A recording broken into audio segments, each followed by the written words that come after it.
नमस्कार प्रेक्षकांनो, ठरलं तर मग या मालिकेचा सगळ्यात जबरदस्त भाग आज आपल्याला पाहायला मिळणार आहे। अश्विनला प्रियाचा खरा चेहरा समजणार आहे आणि हे प्रियाचं खोटं अधिराज सगळ्यांसमोर आणणार आहे।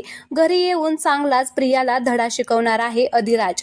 प्रिया इतकी खोटं बोललेली आहे त्यामुळे त्याला सुद्धा प्रियाची लाज वाटत आहे। अर्जुन आणि सायली अधिराजच्या मदतीने आता प्रियाचा चांगलाच बँड वाजवणार आहेत। तर प्रियाची कशी फजिती होणार आहे हेच आपण या व्हिडिओमध्ये पाहणार आहोत। तर चला व्हिडिओला सुरुवात करूया। कॅफेमध्ये प्रिया आणि अधिराजचं बोलणं झालेलं आहे। अधिराज प्रियाला नोकरी देणार म्हणून प्रिया खूप खुश झालेली असते। तिला खरं तर नोकरीची काहीच पडलेली नाहीये, तिचा फक्त अधिराजच्या पैशावरती डोळा असतो। मग त्यांचं बोलणं झाल्यानंतर प्रिया तिथून निघून जाते। प्रिया निघून गेल्यानंतर अधिराज सायली आणि अर्जुनकडे जातो, कारण अर्जुन आणि सायलीचाच हा प्लॅन होता की अधिराजला प्रियाच्या समोर आणायचं। ते तिघे जण बोलत असतात त्यावेळेस अधिराज म्हणत असतो की तुम्ही मला प्रियाबद्दल जे सांगितलं ते मला खोटं वाटलं होतं। मला खरंच असं वाटलं नव्हतं की ती प्रिया अशी असेल। म्हणजे आम्ही आत्ताच भेटलो पण ती 15-16 वर्षाची ओळख असेल आमची, अशी वागत होती माझ्याशी। तर अर्जुन म्हणत असतो की अरे, एखाद्या माणसाच्या जवळ जाण्यासाठी प्रिया काय काय करू शकते ना, हे माझ्यापेक्षा चांगलं कोणालाच माहिती नसेल। तिच्याशी लग्न करावं म्हणून मला तिच्या प्रेमात पाडण्यासाठी तिने काय काय केलं हे सगळं आठवलं ना तरी आजही माझं डोकं दुखायला लागतं। मग अर्जुन सगळं काही अधिराजला सांगतो, प्रियाचं आणि त्यांचं लग्न कसं झालं, प्रिया कशी त्याला अडकवत होते, प्रिया कशी त्याच्या जवळ येत होते, हे सगळं आता अर्जुन अधिराजला सांगतो।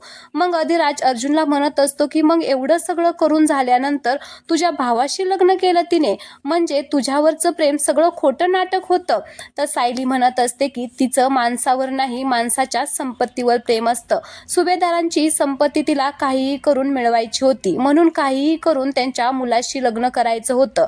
मग तो बारका असेल किंवा मोठा याने काय फरक पडणार होता तिला। तिने हाच विचार केला असेल की आपल्याला कुठलाही मुलगा मिळू दे, फक्त संपत्ती मिळली पाहिजे।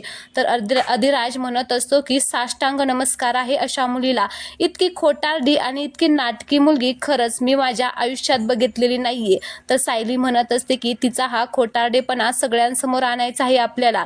तिचं अश्विन भाऊजींशी लग्न झालेलं असतानाही ती असं परपुरुषाबरोबर कशी वागते याचे पुरावे आहेतच आपल्याकडे, व्हिडिओ तर आहेच आपल्याकडे। तर अधिराज म्हणतो की हा, आता तोच व्हिडिओ घेऊन आपण घरी जाऊया आणि अश्विनला सगळं सत्य सांगूया।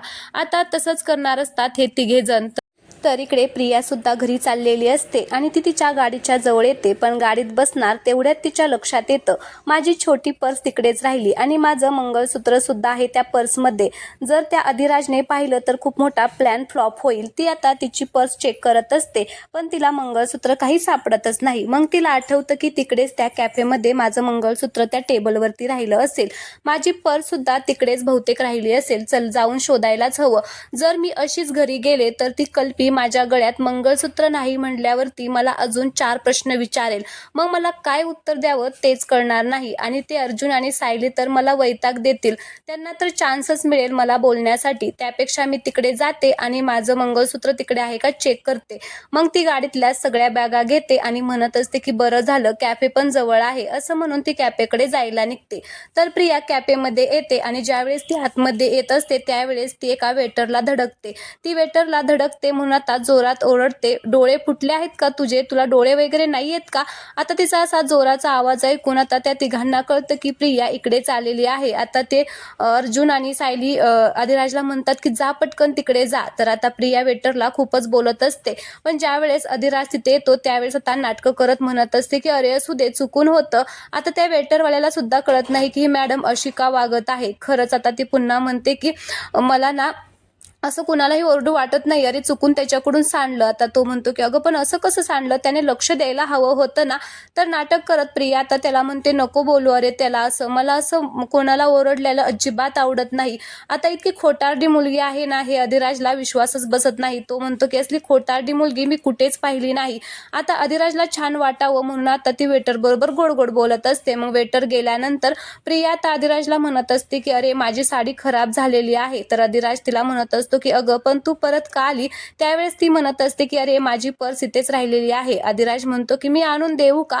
तर ती म्हणते की नाही अरे माझी साडी खराब झालेली आहे, मला एक टिश्यू पेपर दे ना. मग टिश्यू पेपर आणायला अधिराज जातो. मग ती त्या टेबल जवळ जाते आणि तिची पर्स आता शोधू लागते. तर तिला तिची पर्स आता तिथे भेटते आणि मग ती आता अधिराजला बाय बोलून इकडे घरी निघून जाते. आता घरी निघून गेल्यानंतर सायली, अर्जुन आणि अधिराज आता तिघेही घरी जाणार आहेत आणि प्रियाचा चांगलाच आता बँड वाजवणार आहेत.